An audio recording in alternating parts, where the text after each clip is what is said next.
in blood and sacrifice.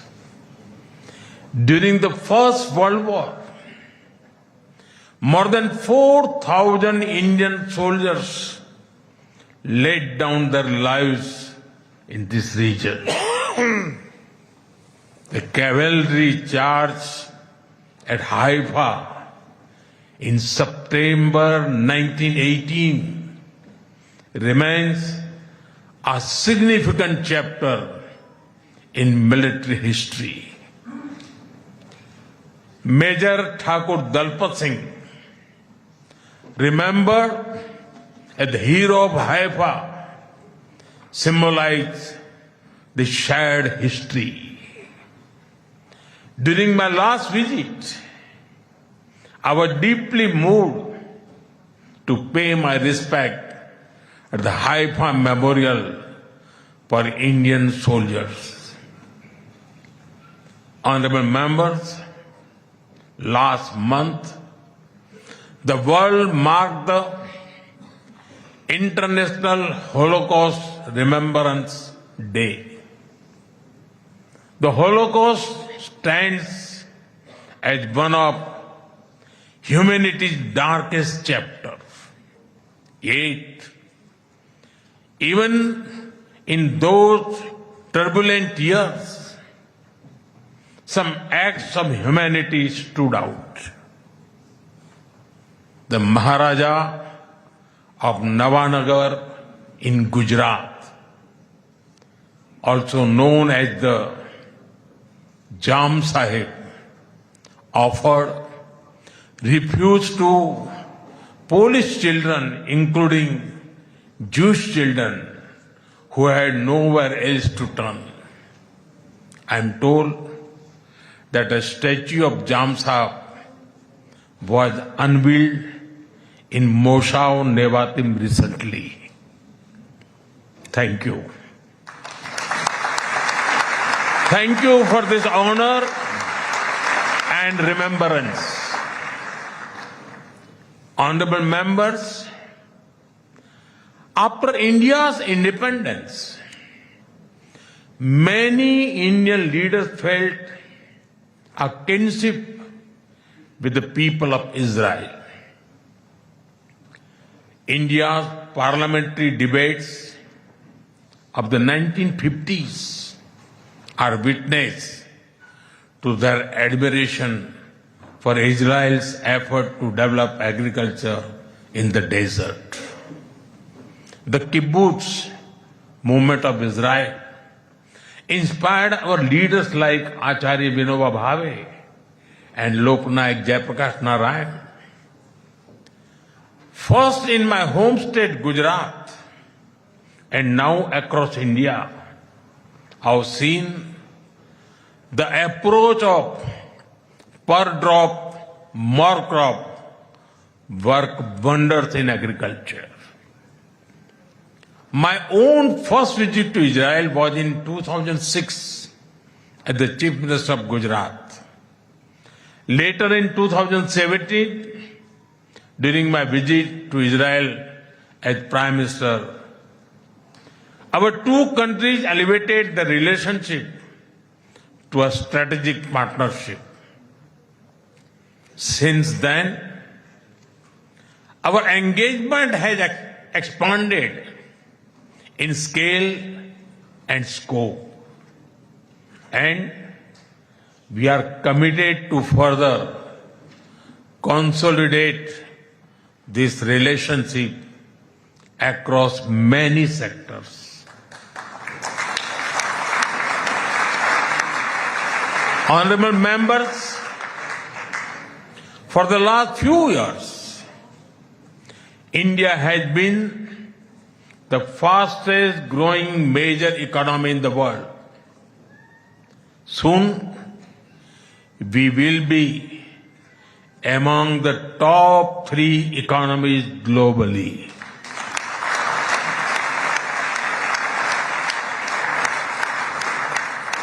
At the same time, Israel is a powerhouse of innovation and technological leadership.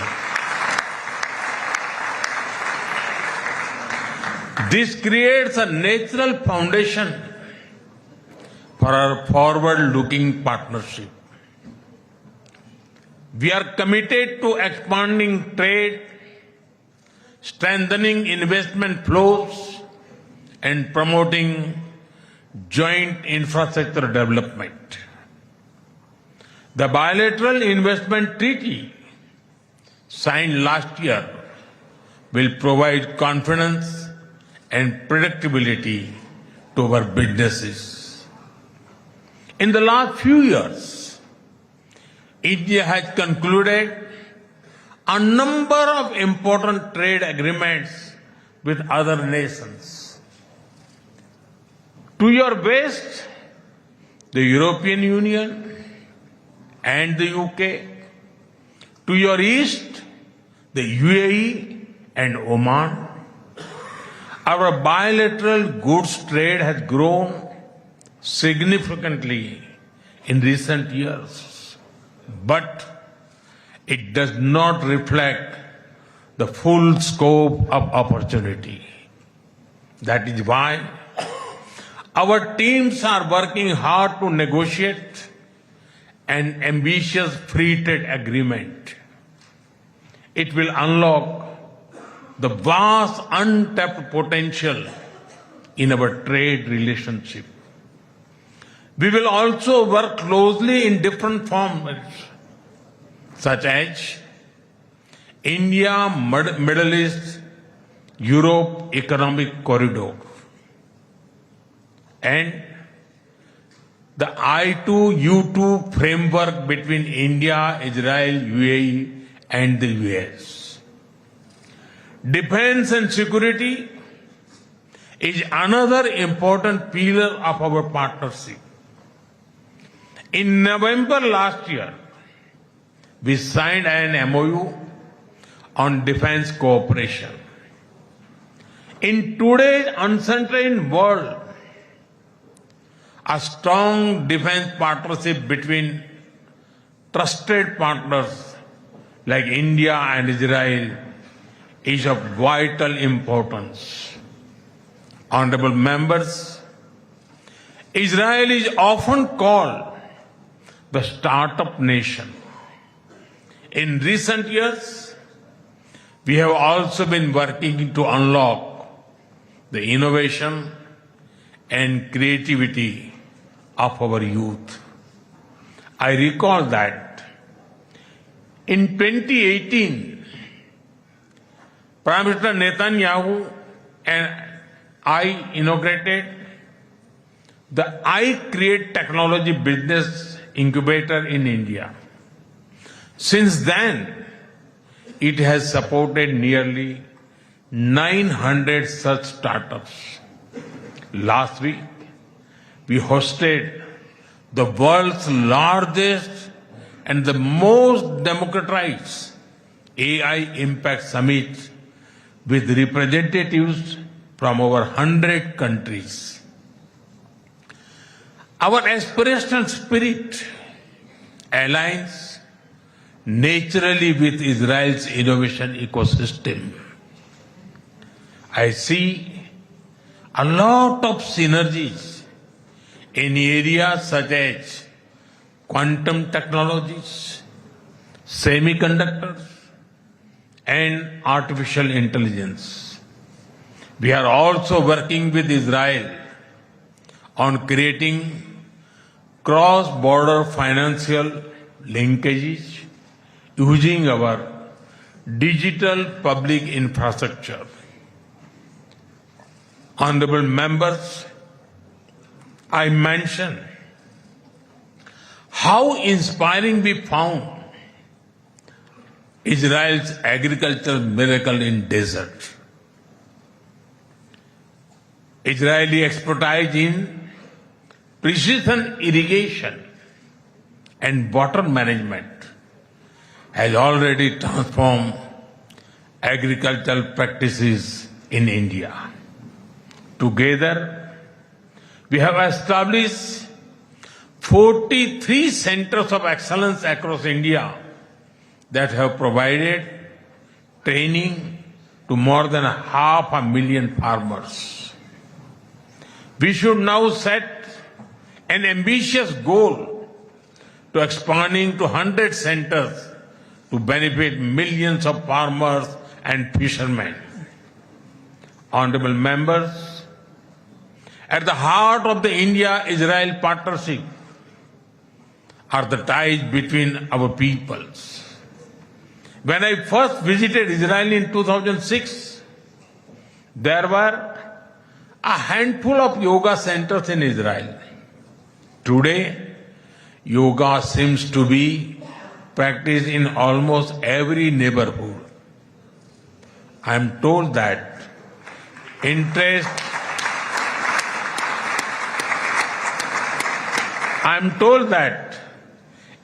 in Ayurveda is also growing in Israel. I invite more and more young Israelis to travel to India.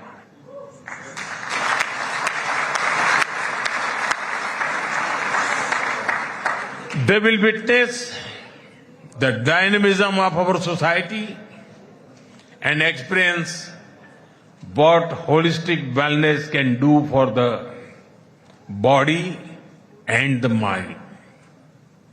I'm happy to inform this August House that the Indian Parliament has set up a parliamentary friendship group for Israel. I invite you all to visit India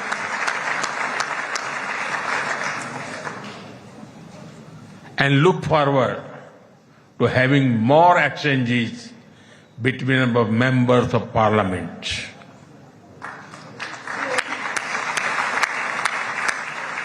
I am aware that Indian caregivers and skilled workers in Israel contribute immensely to families and communities. They have displayed remarkable courage and dedication in times of crisis, including on October 7. We are proud of them.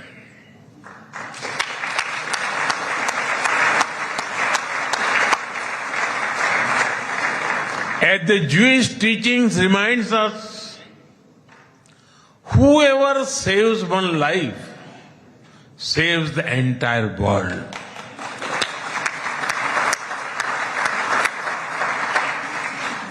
Their service reflects the strength of the human bonds behind our cooperation. We will continue to facilitate the movement of workers and professionals across sectors that benefit both of our nations. Honorable members, we are both ancient civilizations, and it is perhaps no surprise that our civilizational traditions also reveal philosophical parallels. In Israel, the principle of Tikkun Olam speaks of healing the world. In India, Vasudhaiv Kutumbakam affirms that the world is one family. Both ideas extend responsibility beyond immediate boundaries. They ask societies to act with compassion and moral courage.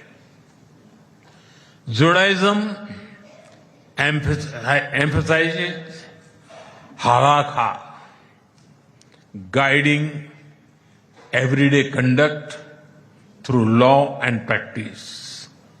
Hindu philosophy speaks of dharma, the moral order that shapes duty and right action. In both traditions, ethical life is lived through action, and faith is expressed through conduct. There is an enduring similarity in our festivals as well. You celebrate Hanukkah with the warm glow of candles. Around the same time, we celebrate Diwali, the festival of lights, with the gentle radiance of lamps.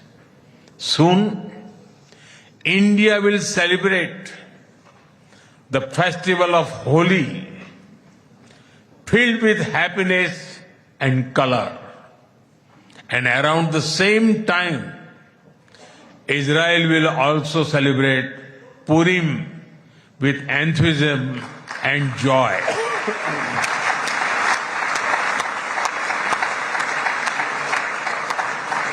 Honorable members, our shared ideals are the deep foundations that give strength to our modern partnership. We are democracies shaped by history and focus on the future. Our partnership is grounded in shared experience and shared aspirations. Our strong partnership not only serves national interests, but also contributes to global stability and prosperity.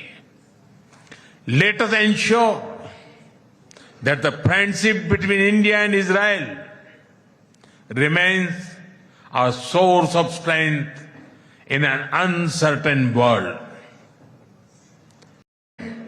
Partnership.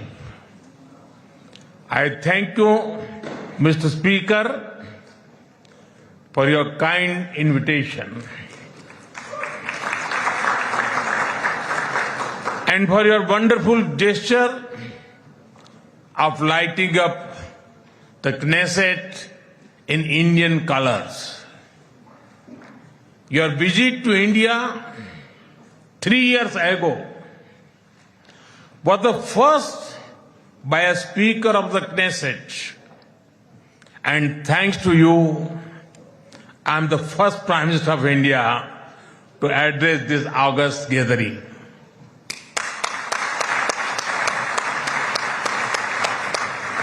Nine years ago, I had the good fortune to be the first Prime Minister of India to visit Israel.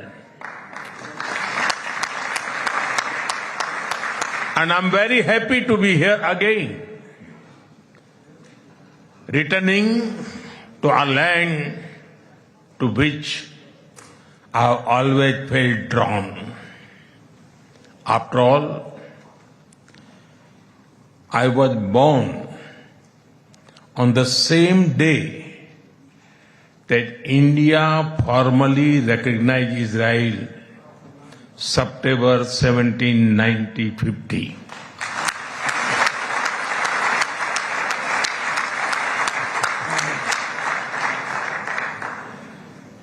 Honorable members, I also carry with me the deepest condolences of the people of India for every life lost and for every family whose world was shattered in the barbaric terrorist attack by Hamas on October 7. We feel your pain. We share your grief. India stands with Israel firmly, with full conviction in this moment and beyond.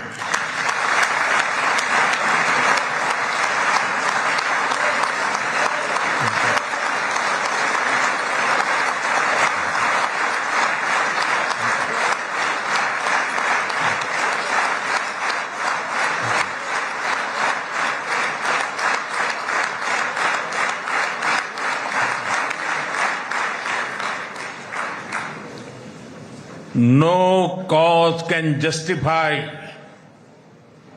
the murder of civilians. Nothing can justify terrorism. India has also endured the pain of terrorism for a long time. We remember the 26/11 Mumbai attacks and the innocent lives lost, including Israeli citizens. Like you, we have consistent and uncompromising policy of zero tolerance for terrorism with no double standards. Terrorism aims to destabilize societies,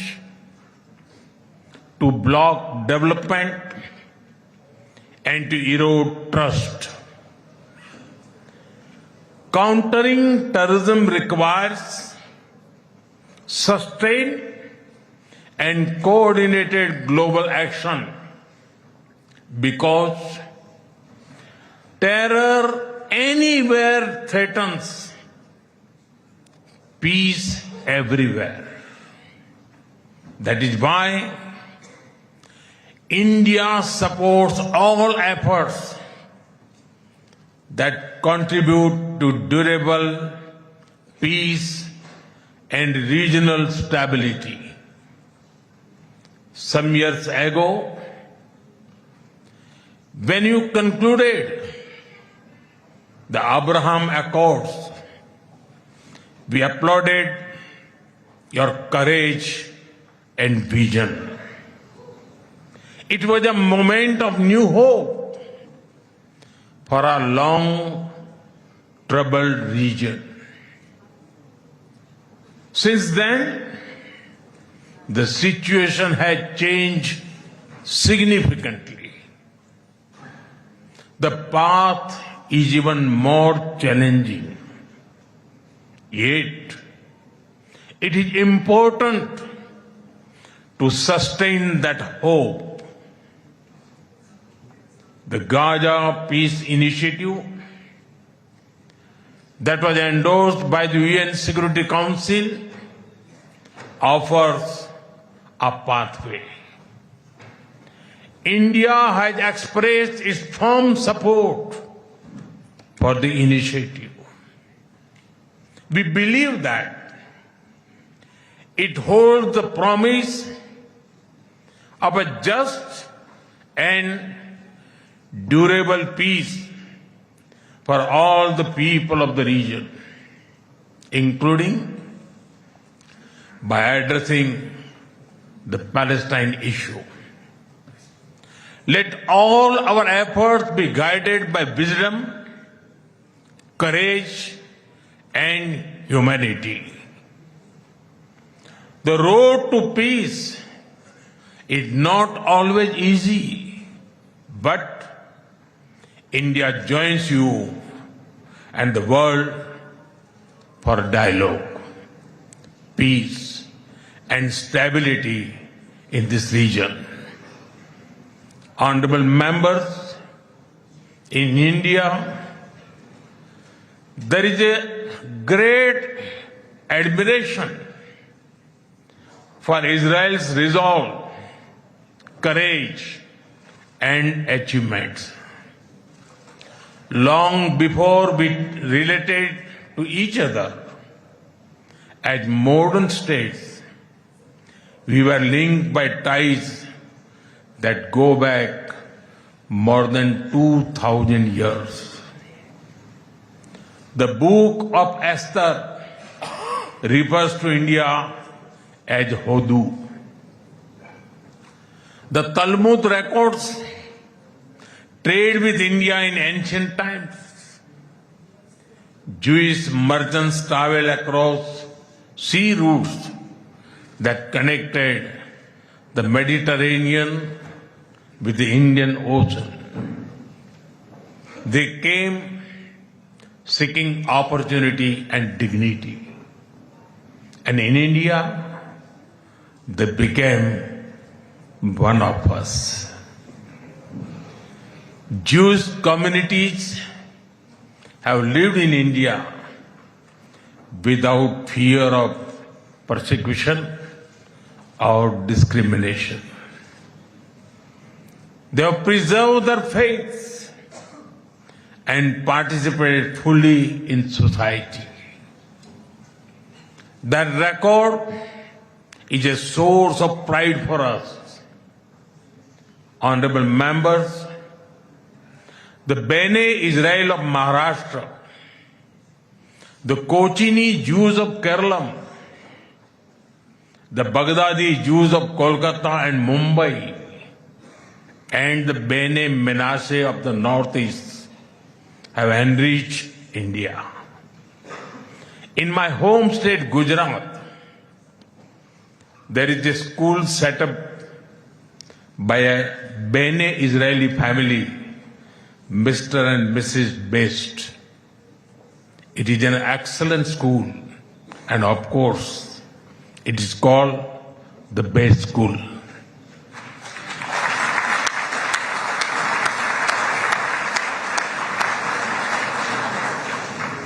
Edwin Myers gave shape to the film's division of India and was towering figure in the history of Indian cinema. Dr. Rubin David was the founder of the Kankaria Jew in Ahmedabad. The actor David Abraham Cheulkar, or Uncle David, become a household name across the country. Walter Kaufman composed the signature tune for All India Radio. David Sassoon built many institutions that still serve Indian society.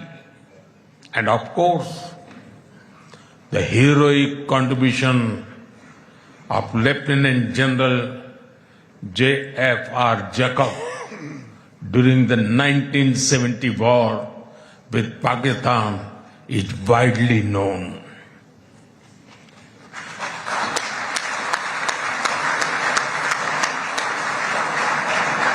I had the honor of working closely with him after his retirement.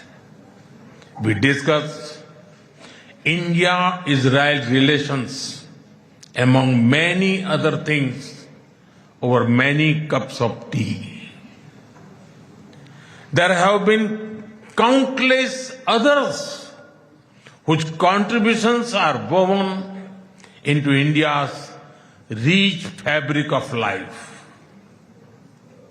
Honorable members, there was movement from India to Israel too, when many Indian Jews migrated to Israel in the mid-20th century. Today, a vibrant Indian origin Jewish community lives here. They are contributed to the building of modern Israel in laboratories and hospitals, in classrooms, and also on the battlefield. They hold firmly that Israel is their fatherland and India their motherland.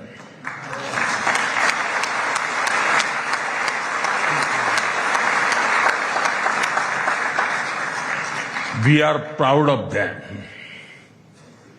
Honorable members, India's connection to this land is also written in blood and sacrifice. During the First World War, more than 4,000 Indian soldiers laid down their lives in this region. The cavalry charge at Haifa in September 1918 remains a significant chapter in military history. Major Thakur Dalpat Singh, remembered as the hero of Haifa, symbolized the shared history. During my last visit, I was deeply moved to pay my respect at the Haifa Memorial for Indian soldiers. Honorable members, last month, the world marked the International Holocaust Remembrance Day. The Holocaust stands as one of humanity's darkest chapters. Yet, even in those turbulent years, some acts of humanity stood out. The Maharaja of Navanagar in Gujarat, also known as the Jam Sahib, offered refuge to Polish children, including Jewish children who had nowhere else to turn. I am told that a statue of Jam Sahib was unveiled in Moshav Nevatim recently. Thank you. Thank you for this honor and remembrance. Honorable members, after India's independence, many Indian leaders felt a kinship with the people of Israel. India's parliamentary debates of the 1950s are witness to their admiration for Israel's effort to develop agriculture in the desert. The kibbutz movement of Israel inspired our leaders like Acharya Vinoba Bhave and Loknayak Jayaprakash Narayan. First in my home state Gujarat and now across India, I've seen the approach of per drop, more crop work wonders in agriculture. My own first visit to Israel was in 2006 as the Chief Minister of Gujarat. Later in 2017, during my visit to Israel as Prime Minister, our two countries elevated the relationship to a strategic partnership. Since then, our engagement has expanded in scale and scope, and we are committed to further consolidate this relationship across many sectors. Honorable members, for the last few years, India has been the fastest growing major economy in the world. Soon, we will be among the top 3 economies globally.